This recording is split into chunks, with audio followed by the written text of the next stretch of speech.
오늘 출애굽기 18장 말씀 같이 나누겠습니다.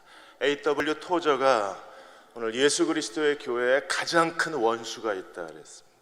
이 원수를 제거하지 않으면 교회가 하나님의 영광으로 나아갈 수 없다고 했습니다. 가장 큰 원수는 마귀도 아니고, 가장 큰 원수는 세상도 아니고, 가장 큰 원수는 교회 안에 있습니다. 그것은 판에 박힌 습관적 신앙생활, 이게 가장 무서운 원수라고 그랬습니다. 3단계로 진행이 되는데 1단계에 신앙생활이 기계적이 됩니다. 그러니까 반복적으로 신앙생활을 하는데 그 안에 기쁨도 없고 감격도 없고 감동도 없고 기대감도 없이 그냥 습관적으로 교회 생활이 되풀이되는 거예요. 1단계가 지나면 2단계로 넘어갑니다. 그래서 완전히 신앙이 하나의 습관적 형태가 되고 습관의 노예가 되어버립니다. 그게 잘못됐다는 걸 전혀 깨닫지 못합니다. 그리고 그렇게 사는 게 점점점 익숙해져서 신앙이 메마르고 마음이 완악해지고 기쁨 없는 상태가 계속 이어져 가요. 그럼 결국에 어떻게 될까요? 마지막에 가면 부패 단계로 들어갑니다. 그래서 마음이 굳어져 버리고 하나님을 예배하는데 전혀 의미도 기쁨도 없이 그냥 우두커니 앉아 있어요. 옆 사람 한번 쳐다보십시오. 그러면 안 됩니다. 여기서 그러시면 안 됩니다. 우두커니 앉아 있으면 이게 이미 부패 단계로 넘어간 거예요. 그러니까 성장에 대한 열망도 없고 하나님을 위해서 뭘 해야 되겠다는 뜨거움도 아무것도 없어요. 그냥 사대교회처럼 살아있다고 하지만 죽은 교회가 되어버립니다. 어떤 사람들은 말합니다. 그래도 우리가 하나님을 열심히 섬기고 교회 성장을 위해서 애쓰고 있다. 이게 A.W. 토저는 더 큰 문제라고 그랬습니다. 왜냐하면 숫자 노름에 빠져서 더 많은 사람들을 교회로 데려와서 똑같이 영적으로 무감각한 사람을 만들어내는 것이 더 위험한 일이라고 얘기를 했습니다. 하나님이 이스라엘을 출애굽한 목적이 어디 있나요? 하나님의 나라, 하나님의 백성, 하나님이 통치하시는 그의 자녀가 되는 데 있어요. 나는 너희 하나님이 되고 너희는 내 자녀가 되리라. 하나님의 주권이 살아있어야 되고 하나님의 통치가 살아있어야 돼요. 하나님의 통치의 세 가지 시험을 우리가 이미 보았습니다. 15장에서 나는 치료하는 여호와라. 그래서 마라의 쓴물을 단물로 바꾸어 주셨어요. 쓰디 쓴 인생을 달콤한 인생으로 바꿔주는 겁니다. 아무 유익이 없는 쓸데없는 사람을 모든 사람들에게 유익을 주는 사람으로 바꾸어 주는 게 치료하시는 여호와시죠. 16장에서는 하나님 먹이시는 하나님이십니다. 그래서 40년 동안 만나로 자기 백성을 먹이신 하나님이셨어요. 그리고 17장에서는 하나님은 전쟁하시는 하나님, 싸우시는 하나님이셨습니다. 하나님의 통치에 대리자가 있는데 그 대리자가 바로 하나님이 세우신 지도자라고 그랬습니다. 그래서 교회 안에는 지도자가 살아있어야 하고 지도자와의 인격적 관계가 중요하다고 했습니다. 그래서 사탄이 지금 거칠게 하나님의 교회를 망가뜨리기 위해서 어디를 치고 있어요? 지도자를 치고 있는 거예요. 지도자들이 잘못된 영적 권위주의에 빠지고 지도자들이 돈에 대한 탐욕에 빠지면 교회는 이미 영적 전쟁에서 무너지는 거예요. 모세가 팔을 올리면 누가 이겼습니까? 여호수아가 이기고, 모세가 팔을 내리면 아말렉이 이기고, 계속 사탄은 모세의 팔을 잡아당기는 거예요. 지도자가 부패하면 교인들과 갈등이 일어납니다. 갈등이 일어난 교회는 모세의 팔이 내려간 교회예요. 아말렉과의 전쟁에서 이겨낼 수가 없습니다. 최근에 이러한 타락한 잘못된 목사의 권위주의에 대해서 많은 글들이 올라오고 교인들이 너무나 많은 상처를 받는 거예요. 어떤 교회 담임 목사님은 아예 목회자들한테, 평신도들한테 면접 인사하지 말라고, 목사 권위 깎아준다고. 이런 걸 듣고 배운 목사들이 그들이 나가서 담임 목사가 됐을 때 그 교회는 어떤 교회가 되겠어요? 어느 한 교회는 전체 예산이 13억인데 담임 목사가 가져가는 게 3억이 넘습니다. 그것도 모자르다고 계속 교회에 돈을 이런저런 명목으로 자기가 가져가면 그 교인들에게 너무나 큰 고통거리가 되는 거예요. 사탄은 계속 모세의 손을 잡아 내려요. 그러면 어떻게 됩니까? 아말렉이 이기는 거예요. 우리는요, 모세의 팔이 내려오지 않도록 아론과 훌이 모세의 팔을 지탱하는 그런 영적 구조가 되고 그런 교회가 되어야, 그래야 아말렉에 대해서 승리할 수 있는 거잖아요. 오늘 18장에서 이러한 목회의 또 다른 구조 시스템을 우리에게 설명해 주고 있는데, 18장은 모세의 장인 이드로가 방문을 해서 우리가 하나님의 언약 공동체, 하나님의 백성 공동체, 하나님의 나라 안으로 들어가려면 무엇이 필요한가를 이드로를 통해서 두 개의 장면을 우리에게 보여주셨어요. 오늘 18장에서 이 이드로를 모세의 장인이라고 계속 반복해서 부릅니다. 13번이나 불렀습니다. 장인을 잘 만나야 됩니다. 저는 결혼할 때 장인이 안 계셨습니다. 어느 부잣집 딸이 결혼을 하게 됐는데, 이제 전도사와 이제 사랑에 빠진 거예요. 여자친구네는 교회를 안 다닙니다. 그래서 전도사를 데리고 와서 이제 여자친구가 부모님에게 소개를 해줬습니다. 아버지하고 대화를 나눕니다. 자네 이제 앞으로 뭐가 될 거냐? 당연히 목사가 돼야죠. 가능하면 성경학자가 되길 원합니다. 아, 그래, 목사 좋지. 사람들이 존경하고 좋지. 근데 결혼하면 내 딸을 행복하게 해줄 수 있나? 아, 하나님이 도와주실 겁니다. 그러면 결혼하면 살 집은 있나? 아, 하나님이 도와주실 겁니다. 자네 졸업할 때까지 누가 학비는 대주나? 아, 하나님이 도와주실 겁니다. 전도사가 갔어요. 신학생이 가고 나서 이제 장모가 장인한테 물어봤습니다. 대화하니까 그 남자 어떠냐고. 글쎄, 아, 그놈이 나를 하나님으로 생각하지 뭐야.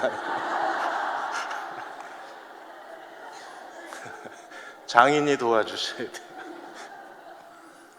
두 가지 장면이, 모세의 장인 이드로 때문에 두 가지 장면이 나오는데, 하나는 8장 1절에서 12절까지 하나님의 백성이 되려면 어떻게 해야 되나, 하나님의 언약 공동체 안으로 들어가려면 어떻게 해야 되나, 이드로처럼 하나님께 대한 신앙 고백을 해야 됩니다.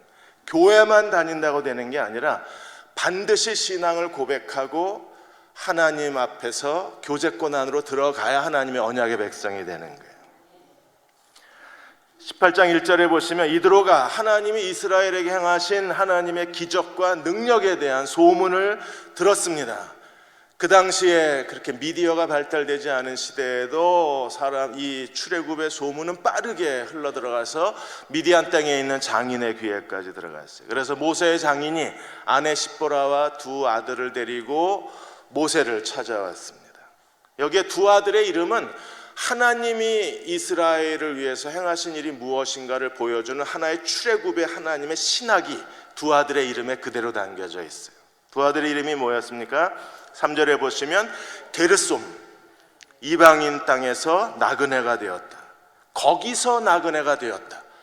이스라엘이 요셉 때문에 애굽으로 갔는데 거기서 나그네가 됐잖아요. 그래서 게르솜은 왜 애굽에서 이스라엘 백성이 노예가 되었는가를 설명해 주는 하나의 모습입니다. 둘째 이름이 뭐예요? 4절에 보시면 엘리에셀. 엘리에셀은 무슨 뜻입니까? 하나님이 엘리, 나의 하나님이 엣제르, 도움이 되신다. 그래서 하나님이 도우셔서 이스라엘 백성을 바로의 권세에서 하나님이 해방시키셔서 여기까지 인도하신 거예요. 그래서 하나님이 이스라엘을 위해서 행하신 하나님의 구원이 무엇입니까? 게르솜과 엘리에셀, 이 두 가지 하나님의 이름이, 두 아들의 이름이 하나님이 이스라엘을 위해서 행하신 일을 그대로 산 증거로 보여주는 거예요. 이드로가 이 두 아들을 데리고 왔을 때 이미 이드로는요, 하나님이 이스라엘을 위해서 행하신 일을 무엇인가를 보았습니다. 하나는 게르솜이고 하나는 엘리에셀인 거예요. 그래서 두 아들을 데리고 와서 5절에 보시면 모세가 하나님의 산에 진친곳까지 이르게 돼요. 여기 계속해서 반복해서 말하는 게 뭐냐 하면 아내와 두 아들을 데리고 왔다는 걸 계속 강조합니다. 2절과 3절에 아내와 두 아들, 5절에서도 아내와 두 아들을 데리고 왔다. 그 다음에 6절에서도 아내와 그와 함께 두 아들을 데리고 왔다 그래요. 그러자 모세가 반갑게 맞이하고 8절에 보시면 이드로에게 하나님의 행하신 일에 대해서 설명을 했습니다. 여전히 여기도 하나님의 행하신 일을 두 가지를 설명합니다. 여호와께서 이스라엘 위하여 바로와 애굽 사람에게 행하신 모든 일과 출애굽 때 하나님의 권능, 그리고 그들이 하나님의 산에 올 때까지 지난 3개월 동안에 모든 길에서 그들이 당한 고난과 여호와께서 그들을 구원하신 일에 대해서 장인에게 말을 했습니다. 그러자 장인이 어떻게 반응했어요? 9절에 보시면 이드로가 여호와께서 이스라엘에 큰 은혜를 베푸사 애굽 사람의 손에서 구원하심을 기뻐했습니다. 그리고 이드로가 신앙을 고백합니다. 11절에 보시면 이제 내가 알았도다. 무엇에 대해서 알았어요? 여호와는 모든 신보다 크심으로 이스라엘에게 교만하게 행하는 그들을 이기셨도다. 그래서 바로와 애굽의 권세를 깨뜨리시고 하나님이 이스라엘을 출애굽하셔서 야훼의 백성으로 삼으시고 여기까지 인도하신 하나님에 대해서 내가 알았도다. 그래서 하나님의 행하신 일을 기뻐했을 뿐 아니라 10절에 보시면 여호와를 찬송하고 하나님의 행하신 일이 무엇인가를 분명히 알고 신앙을 고백하는 거예요. 우리가 하나님의 언약의 백성, 하나님의 통치 가운데로 들어가려면 반드시 신앙을 고백해야 합니다. 예수 그리스도를 내 개인의 구세주와 삶의 주인으로 영접하고 하나님의 자녀로 거듭나고 예수 그리스도의 피로 의롭다 하심을 얻고 모든 죄가 용서받은 사람만이 나는 너희 하나님이 되고 너희는 내 백성이 되리라, 하나님의 언약 공동체 안으로 들어갈 수 있어요. 다 신앙을 고백하셨습니까? 예수 그리스도를 개인의 구세주와 삶의 주인으로 영접하셨나요? 거듭나셨습니까? 의롭다 하심을 받으셨습니까? 그리스도가 내 안에 계신 걸 믿으십니까? 그렇다면 우리는요, 하나님의 언약 공동체의 백성이 된 겁니다. 이드로는 그 다음에 어떻게 했습니까? 12절에 보시면 번제물과 희생제물을 가지고 와서 하나님께 가져와서 희생제사를 드리고, 희생제사는 일부는 하나님께 드리고 일부는 예배자가 먹는 거예요. 누구와 더불어 이드로가 먹었습니까? 아론과 이스라엘 모든 장로와 모세와 더불어 어디서 먹었어요? 12절에 보시면 함께 하나님 앞에서 먹으니라. 하나님께서 이드로를 통해서 언약 공동체 안으로 들어가는 출입문을 보여주신 거예요. 우리가 미국에 가려면 무비자지만 전자비자를 꼭 받으셔야 돼요. 그리고 공항 입국 심사에서 스탬프를 찍어야만 미국에 들어가요. 그런 것처럼 하나님의 나라, 하나님의 언약의 백성이 되려면 반드시 신앙을 고백하고 예수 그리스도와 함께 더불어서 우리가 참된 예배와 교제를 나누는 언약의 백성이 될 때 우리는 하나님의 통치 가운데 살 수 있는 거예요. 모세는 다른 민족에게 처음 하나님이 행하신 구원의 소식을 전한 사람입니다. 비록 장인이었지만, 장인은 어디의 사람이에요? 미디안 사람입니다. 그래서 최초로 미디안 장인에게 복음을 전했던 사람이 모세요. 그리고 오늘 이 시대에 우리도 또 다른 민족에게, 또 다른 사람들에게 복음을 전해야 할 사명을 가진 사람이 오늘의 교회요, 우리 자신인 거예요. 하나님께서 출애굽하시면서 뭐라고 말씀하셨습니까? 내가 행한 일이 온 천하에게 전파되리라 그러셨죠. 그리고 모세는 그 시작의 문을 여는 겁니다. 이드로는 하나님의 언약 백성이 되는 길을 열어놓았고, 모세는 이방 민족에게 하나님의 행하신 일을 증언하는 문을 열어놓은 사람이에요. 오늘 우리는 이 시대에서 또 다른 사람들에게 복음을 전하는 그리스도의 종으로 하나님이 주신 선교의 문을 여는 하나님의 자녀가 되어야 합니다. 미국의 크리스천 박해 감시단체인 크리스천 프리덤 인터내셔널의 보고에 의하면 지금 전 세계적으로 5초에 한 명씩 순교를 당하고 있다고 보고하고 있습니다. 이게 2013년 통계입니다. 지금은 더 많은 사람이 그리스도를 믿는다는 이유 때문에, 또 그리스도를 전한다는 이유 때문에 순교를 당하고 있는 거예요. 2011년도에 무려 10만 명이나 넘는 사람들이 그리스도를 믿는 신앙, 그리스도를 전파하다가 순교를 당했습니다. 지금은 IS로 인해서 더 많은 사람들이 순교를 당하고 있을 것으로 추정을 합니다. 얘네들이 사람을 불태워 죽이고 참수해 죽이고 총으로 쏴 죽이다가 이제는 냉장고에서 얼려 죽이기까지 하잖아요. IS에 얘네들이. 카리타스 이탈리아나 크리스찬 자선단체의 통계 자료에 의하면 전 세계에서 신앙 때문에 핍박을 당하는 사람들이 대략 한 1억 명 이상이 신앙의 박해를 받고 있는 것으로 추정을 하고, 그 중에 많은 사람들이 여전히 복음을 전하는 일을 주저하지 않고 있다고 했습니다. 오늘 우리도 이드로처럼 하나님께 대한 신앙을 고백하고 하나님 앞에서 번제와 희생 제물을 드리고 하나님을 예배하고 하나님의 교제권 안으로 들어왔을 때 우리는 생생한 하나님의 통치를 날마다 누리고 살 수 있는 거예요. 두 번째로, 하나님의 언약의 백성이 되려면 어떻게 해야 되나를 12절까지 보여주었다면 13절에서 27절까지는 하나님의 통치 안에 살려면 어떻게 공동체가 조직이 돼야 되나, 돌봄의 조직에 대해서 이드로가 모세가 하고 있는 일을 현명하게 지혜롭게 조언을 해 주어서 이스라엘 공동체의 시스템을 바꿔놓습니다. 이튿날 되었는데 모세는 앉아있고 백성은 계속 서서 상담하는 모습을 보았습니다. 그래서 이드로가 모세에게 물어보잖아요. 14절에 보시면 모세의 장인이 모세가 백성에게 행하는 모든 일을 보고 이르되 지금 내가 하고 있는 일이 무엇이냐고 질문을 했습니다. 너는 왜 앉아있고 백성은 아침부터 저녁까지 왜 서 있냐라고 질문을 했습니다. 그러니까 그 당시에 모세도 백성들도 이거에 대해서 전혀 문제의식이 없었던 거예요. 그런데 미디안의 제사장 가장 현명한 사람 이드로가 와서 봤을 때 이건 구조적으로 문제가 있는 거예요. 그래서 모세가 자기가 하고 있는 일을 설명합니다. 15절 16절에 보시면 모세가 그 장인에게 대답하되 백성이 하나님께 물으려고 내게로 오미라.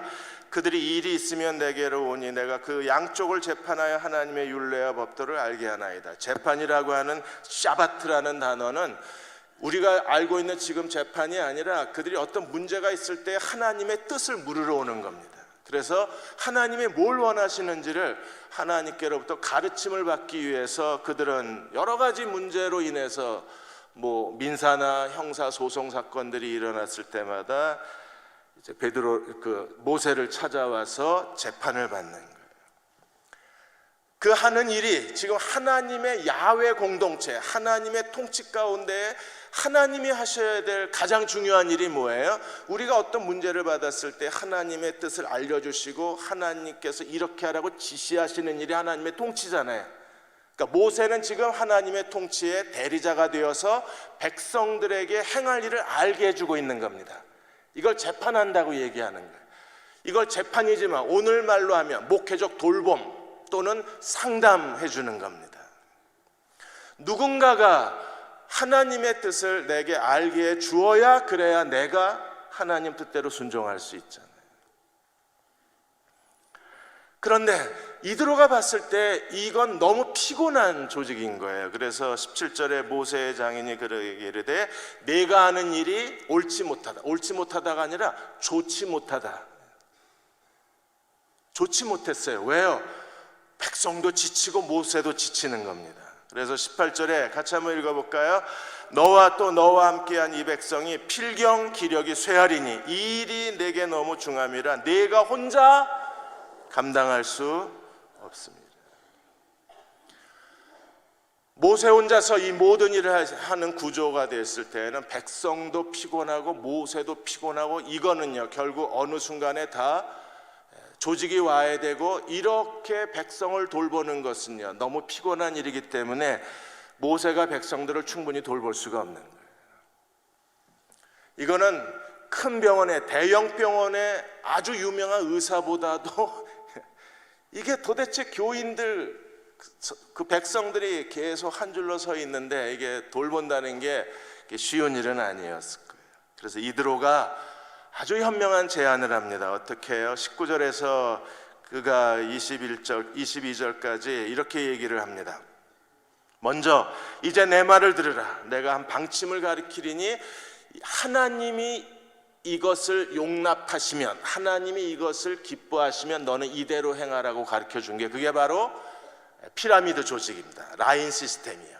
10부장, 50부장, 100부장, 1000부장을 세우라는 겁니다.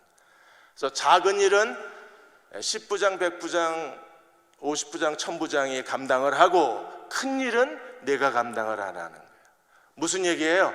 돌봄의 조직을 만들라는 겁니다. 그러니까 백성들 곁에서 백성들과 함께 생활하면서 백성을 돌볼 수 있는 지도자를 세워서, 영혼의 목자들을 세워서 작은 일은 그 목자가 돌보고, 그러니까 성도가 성도를 돌보는 시스템이 되고, 그리고 큰 일은, 그들이 해결할 수 없는 큰 일은 모세가 담당을 하는 구조예요. 하나님께서 이 일에 대해서 모세를 책망하지 않으시고 이 조직에 대해서 이드로를 책망하지 않으십니다. 어떤 분들은 이드로의 이러한 시스템이 세상 마케팅 시스템이라고 이드로를 비판하는 사람이 있는데, 아니요, 이 시스템이 오히려 세상으로 가서 세상이 성경 조직을 배운 거예요. 이드로 조직을 세상이 배운 겁니다. 공산주의는 아예 이드로 조직을 하나의 공산주의의 체제로 만들었잖아요. 5담당제라고 그래서. 하나님께서 이 조직을 통해서 효과적으로 자기 백성을 돌보시고 하나님의 뜻을 가리키시고 하나님의 백성들이 하나님 뜻대로 순종하도록 이끌어내셨던 거예요. 그래서 21절에 이렇게 말합니다. 물론 먼저 모세가 해야 될 일이 뭐예요? 모세는 이스라엘의 대표자로 계속 서 있어야 합니다. 그리고 모든 백성에게 하나님의 뜻과 말씀을 가르쳐야 합니다. 공개적으로. 하나님 말씀을 가르치는 일과 그리고 이 피라미드 조직, 스몰 그룹 조직으로 백성을 돌보는 일이 서로 균형이 맞아야 되는 거예요. 그렇지 않으면 10부장, 50부장, 100부장, 1000부장이 자기 마음대로 해석해버리면 이건 야외 공동체가 될 수가 없잖아요. 그런 것처럼 모든 백성에게 하나님 말씀을 가르치는 일을 모세가 담당해야 합니다. 그리고 21절에 보시면 온 백성 가운데 능력 있는 사람들, 어떤 사람들이요? 세 가지. 제일 먼저 하나님께 대하여 하나님을 두려워할 줄 알아야 돼요. 그 다음에 두 번째로 사람에게 진실해야 됩니다. 세 번째는 재물에 대해서, 돈에 대해서 불이한 이익을 미워하는 사람이어야 돼요. 그래서 하나님께 대하여, 사람들에 대해서, 돈에 대해서 깨끗한 사람이어야 돼요. 그런데 목사님들이 목회자가 되면 목사라고 하는 자꾸 잘못된 권위의식에 빠져서 교인들하고 갈등을 일으키고 교인들에게 상처를 줄 때가 참 많이 있어요. 그러니까 목회자서부터 능력 있는 사람이 돼야 돼요. 어떤 능력이요? 하나님을 두려워할 줄 알고 사람에게 진실할 줄 알고 불의한 이익을 미워할 줄 알아야 되는 거예요. 한경직 목사님이 신의주 제2교회 전도사였을 때 그 신의주 지역에서 목사 쉬취가 있었습니다. 그 당시에 김진규 목사라는 분하고 또 한 분이 이제 목사 쉬취를 받으셨는데, 그래서 노회에서 이제 선배 목사들이 여러 가지 신학에 대한 질문을 하고 목회자 인격에 대한 질문을 하고 거의 뭐 별 문제 없이 목사 쉬취가 통과되는 것처럼 보였는데, 갑자기 거기에 앉아있던 미국 선교사님이 그 얘기를 가만히 듣고 있다가 이 두 사람은 아직 목사가 될 준비가 되지 않았으니까 보류시키라고 그랬습니다. 그러니까 노예 임원들이 가장 경험이 많고 하나님 앞에 오래 쓰임을 받았고 누구보다 한국교회를 사랑하는 선교사님이 연기하라고 그러니까 그냥 서둘러서 연기를 하고 다음 노예 때까지 두 사람은 더 기도하고 준비하라고 그러고 노예가 끝난 거예요. 그러니까 목사 쉬취받은 두 전도사가 분노에 쌓인 겁니다. 선교사면 가서 복음이나 전하지, 남의 나라 목사 세우는데 왜 와서 앉아가지고 지가 하라 하지 말라 그러냐고 화가 이렇게 나요. 김준규 목사님은 분노 때문에 막 기도도 안 되는데 하여튼 억지로라도 기도를 한 거예요. 기도하는데 그래, 뭐가 나는 다 됐다고 생각을 했지만 그분이 볼 때 나보다 훨씬 목회의 선배고 하나님께 오래 쓰임받은 그분이 뭔가 준비가 안 됐다 그러면 내가 모르는 부족함이 있는 거다. 내가 더 기도해야 되겠다. 그때부터 금식하고 기도하고 더 성경을 읽은 거예요. 그래서 그분은 한국 초대 교회사에서 가장 영향력 있는 목회자 중에 한 분이 되신 거예요. 그런데 또 다른 사람은 계속 분노에 빠져서 씩씩거린 겁니다. 지가 뭔데? 내가 하나님 앞에 부르심을 받아서 여기까지 왔는데 왜 네가 내 앞길을 가로막느냐? 그렇게 분노에 빠지다가 결국에는 목회의 길을 떠나버렸어요. 권위의식이라는 게 이렇게 무서운 겁니다. 다른 사람의 지적을 받아들일 수가 없어요. 책망에 대해서 자기가 겸손하게 받아들여야 되는데, 그렇게 신앙의 선배들이 먼저 간 사람들이 뭔가 얘기할 때에는 뭐가 있는 거잖아요. 그걸 자기가 깨달아야 되는 건데 그걸 받아들이지 못하고 충돌을 일으키게 되면 결국에 자기만 깨지는 거죠. 그래서 그 한경진 목사님이 그분은 결국에 목회의 길을 떠나고 소식이 끊어졌다고 얘기를 하십니다.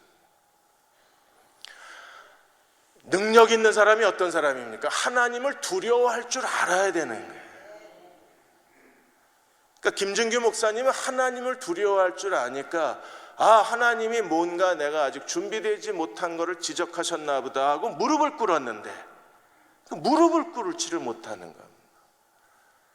사람들에게도 진실해야 됩니다. 친절하고 인격적이고 상식적이고 예의를 지킬 수 있어야, 그래야 능력 있는 사람이 되는 거예요.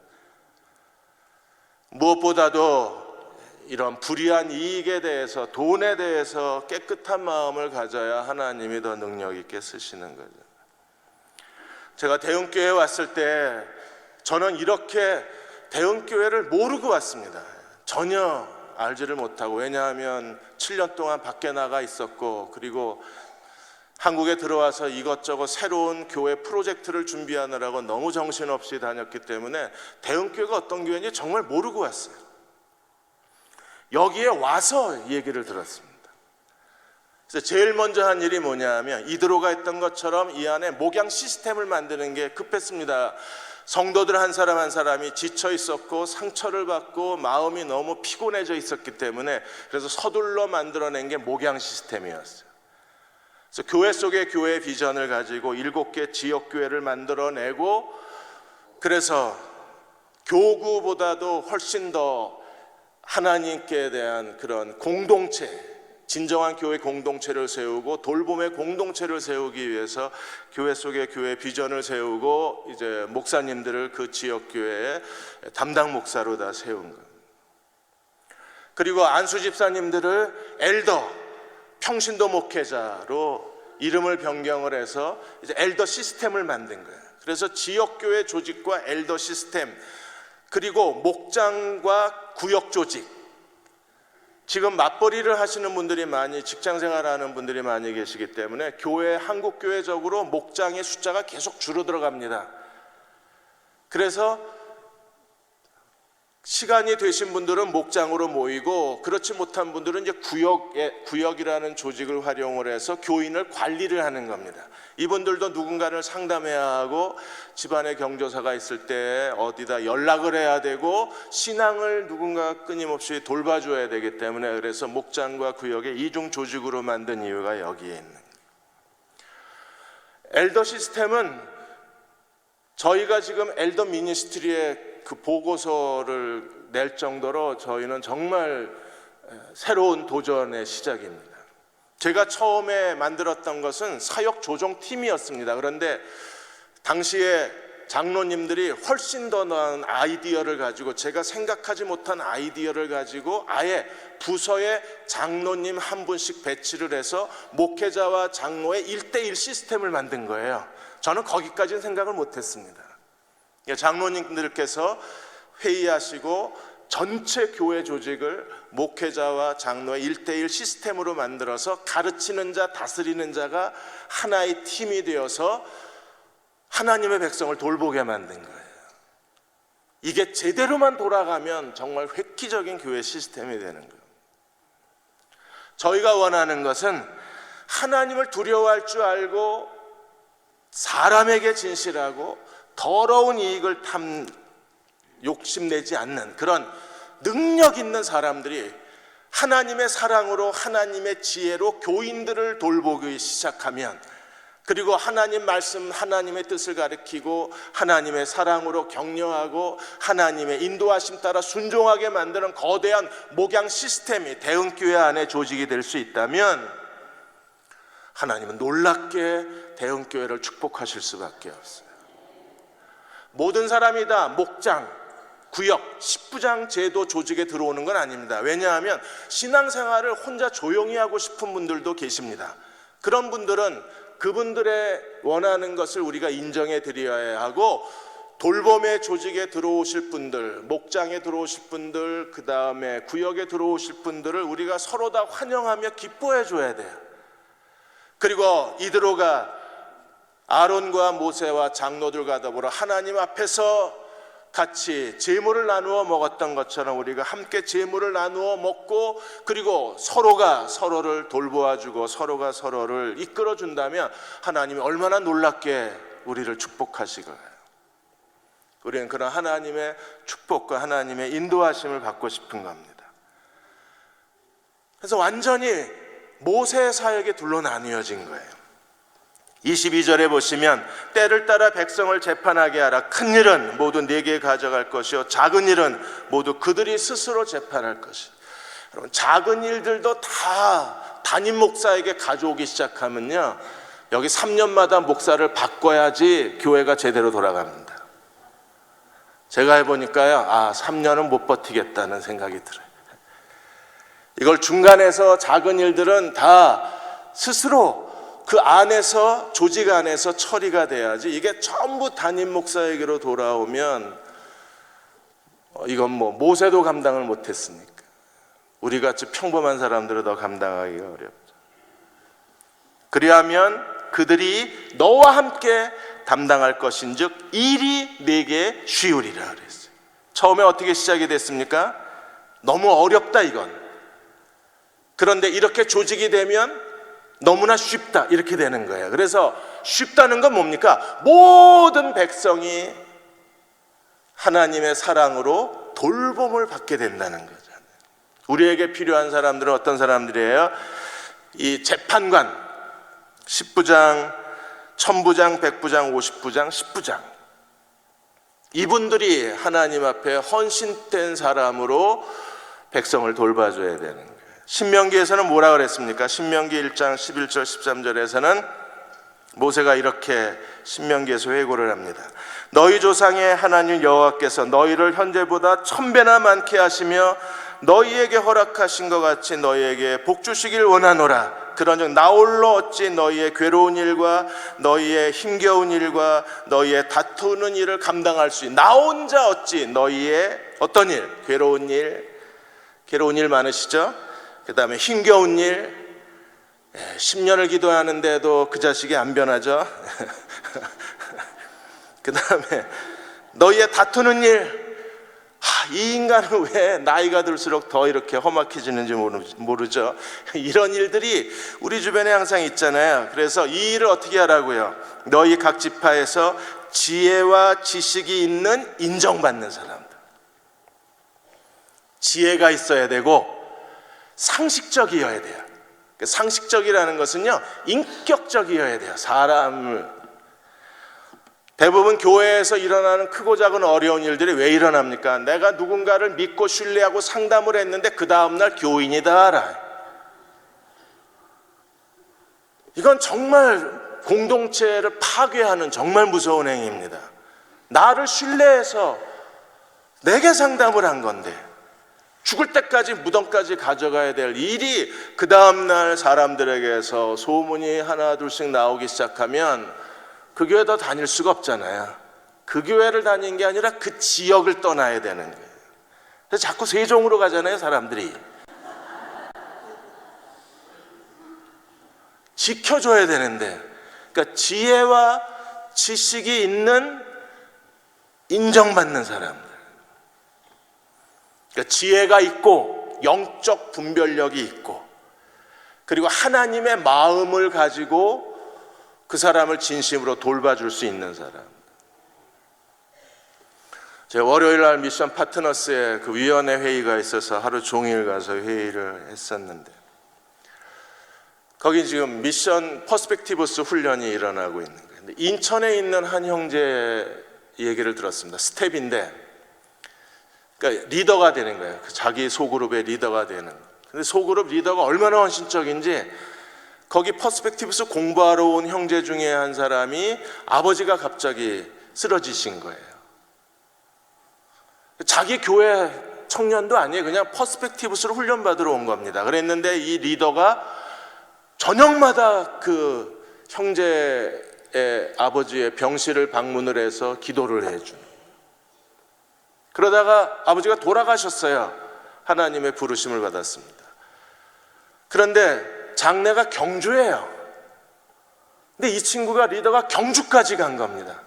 한철호가 미션 파트너스 대표인데, 대표가 갈 수 없는 상황, 자기는 가야 되겠다는 생각도 못했대요. 그런데 이 리더는 인천에서 경주까지 가서 그 장례를 다 도와주는 모습을 보고 한철호도 감동을 하고 우리도 다 감동을 하고, 이런 사람이 지혜와 지식이 있는, 능력 있는 사람입니다.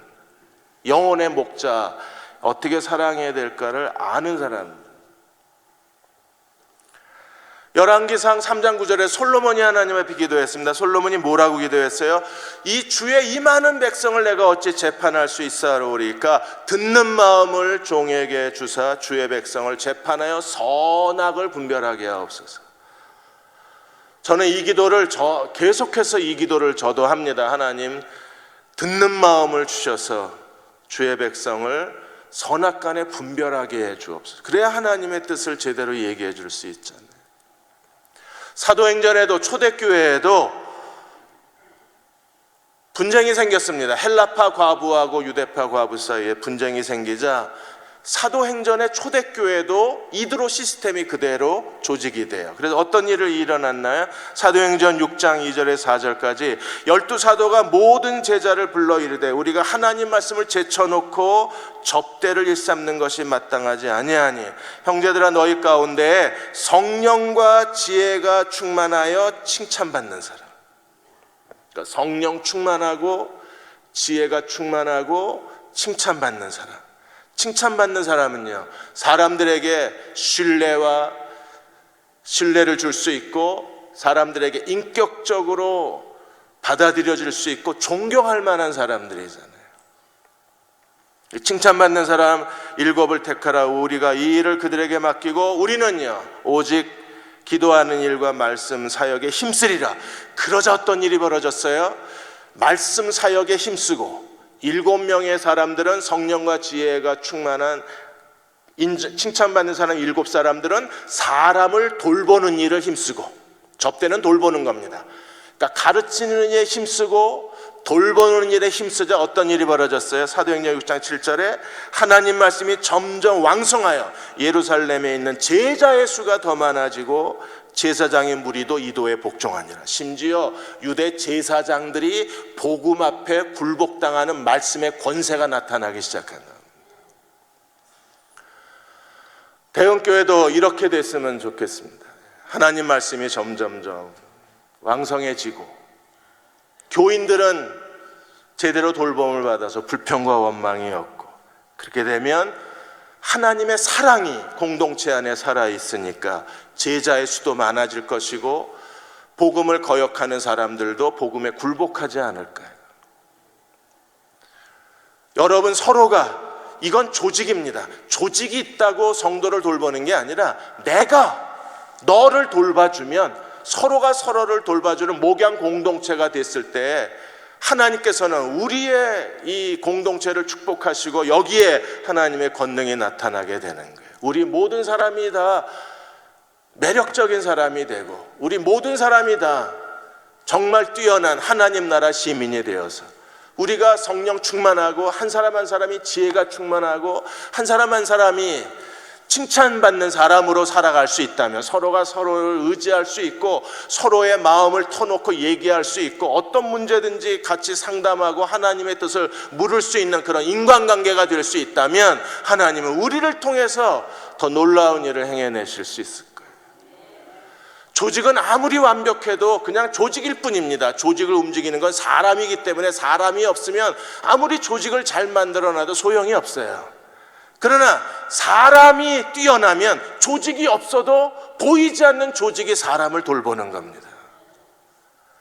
우리 모든 사람이 서로 하나님께 헌신되어서 우리 하나님 앞에 하나님 두려워할 줄 알고 사람에게 진실할 줄 알고 그리고 더러운 이익을 미워할 줄만 안다면 하나님께서 우리를 통해서 하나님의 영광을 드러내어 주실 거예요. 무엇보다도 지혜와 지식이 있는, 지혜와 지식이 인정받은 사람이어야 돼요. 왜요? 하나님의 뜻을 잘 알아야 하나님의 뜻대로 우리를 데려가 줄 수 있잖아요. 마리안느 수녀님이 다시 한국에 11년 만에 돌아오셨어요. 그분이 소록도에서 54년 전에 27살 나이로 소록도에 왔다가 43년 동안 한센병 환자를 돌보다가 대장암 수술을 받고 자기가 여기 더 있다가는 소록도 주민들에게 부담이 되겠다는 생각이 들어서 다시 호주로 귀국을 하셨었는데 건강이 좋아지셔서 다시 한국에 와서 이번에 처음 인터뷰를 하셨습니다. 그러니까 한센병 환자들이 이 마리안느 수녀하고 같이 오셨던 마가렛 수녀를 잊지를 못합니다. 왜냐하면 그 당시에 처음 왔을 때 의사들도 의학 지식이 없어가지고 한센병 환자를 만지면 병이 없는 줄 알고 막대기를 들고 환자들을 쿡쿡쿡 쑤시면서 진찰을 했던 그 시절에 이 마리안느 마가렛 수녀가 오신 거예요. 그런데 이분들은 그 환자들의 그 피고름 나는 몸을 손으로 막 만지고 피고름 받는 일을 의사도 안 한대요. 짜라고 거즈를 던져주면 환자들이 자기 몸을 자기가 짜야 되는 거예요, 피고름을. 그런데 이 마리안느 마가렛 수녀는 그 앉아가지고 냄새, 역겨운 냄새 나는 피고름을 탁 손으로 짜준 겁니다. 한센병 환자들이 잊을 수 있겠어요? 이건 가족 이상의 가족인 거예요. 맨살을 부딪히면서 같이 살고 같이 먹고. 가장 소록도에서 잊혀지지 않는 일이 뭐냐고 제가 물었더니 어느 한센병 환자가 우유를 들고 와서 이빨야 이러더니 우유를 자기한테 먹여준 거, 그 우유가 그렇게 시원했다고. 난 기사를 읽다가 나 같으면 먹을 수 있었을까?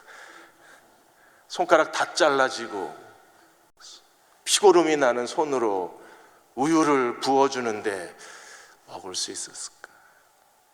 그게 사랑이고 그게 지혜와 지식이고 그게 능력 있는 사람들이고 그들의 성령과 지혜가 충만한 사람들이고 그들이 존경받는 사람들. 그렇게 서로를 돌봐주면 하나님 나라가 우리 가운데 있는 겁니다. 옆 사람하고 인사하겠습니다. 내가 당신의 목자가 되어 주겠습니다.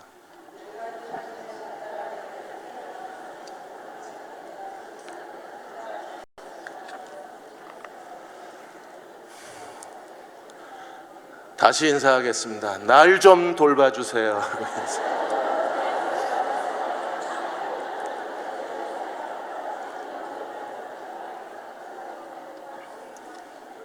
한 번 더 인사하죠. 나는 그대가 필요합니다 하고 인사하겠습니다.